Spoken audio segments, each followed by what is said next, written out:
Hi, thank you so much for having me. So we had been in the north of Israel with our close family friends, and we came to Tel Aviv on Friday afternoon, and then Saturday morning we woke up to sirens. We were told just not to stress because it wasn't something that doesn't happen here.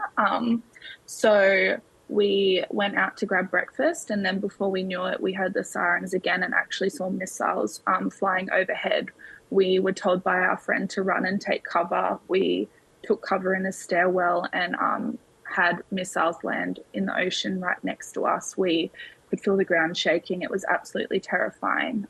We then went up back north to our friend's house and stayed there until yesterday, when we were told by the army it was wasn't safe for us to be there anymore. So we've since come back to Tel Aviv.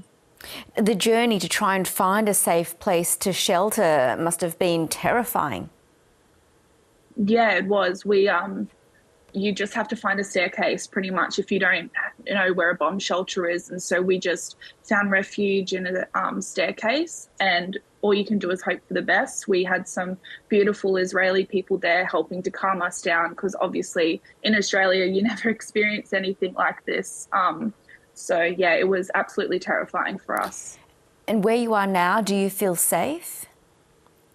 No, not at all. Yesterday afternoon, we actually had to hide multiple times because of missiles coming towards Tel Aviv again. And they've got the Iron Dome, which takes missiles down, but all it takes is one. That's all it takes to hit and hurt or kill you and your family. So it's just been terrifying not knowing what each hour will bring. When did you hear from Australian officials? So we had to call. So we called on Saturday and gave them our information. We were then just told, oh, well, we hope it works out for you. And that was it. We received an email on Monday just saying, oh, check the safe traveller and to just keep an eye on flights, as if we hadn't already been doing that and trying to find a way to get out. Then we received a phone call yesterday saying the exact same thing, just keep an eye on flights. So the communication's not been good enough, to be honest. Well, we have news tonight that the Australian government has announced flights, repatriation flights on Friday and Sunday. Will you be on those, or you're trying to get out sooner, aren't you? We were able, hopefully, as long as everything stays the way it is, we'll be out in the next 24 hours. But I just worry for the other Australians that are stuck here, that maybe got here just last week, who I just know we've met in our travels so many Aussies who I think about them all the time and just worry about how they're going, because there's so many of us and just not enough flights. Are you in contact with them, and have they had a similar experience to you? Just through what I've seen on social media and stuff. And I feel like the general experience is that there just hasn't been enough communication. We don't know what's going on. I'm getting more information from our travel agent and from my friends back home than I have from the government. I understand it's also brought back memories of when you were trying to get back to Australia from the UK when COVID hit.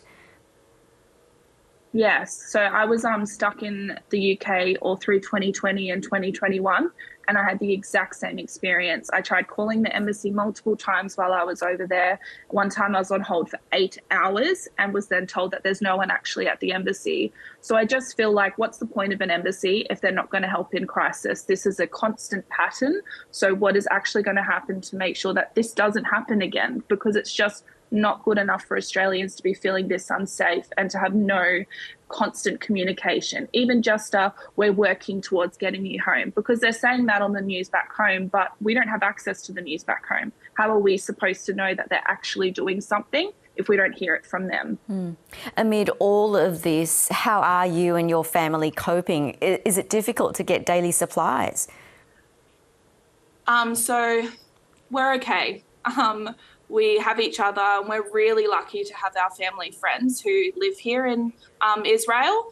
And so, yeah, we're just trying to get through as best as we can and hoping that our flight leaves. And from there, I think we'll be able to process it better.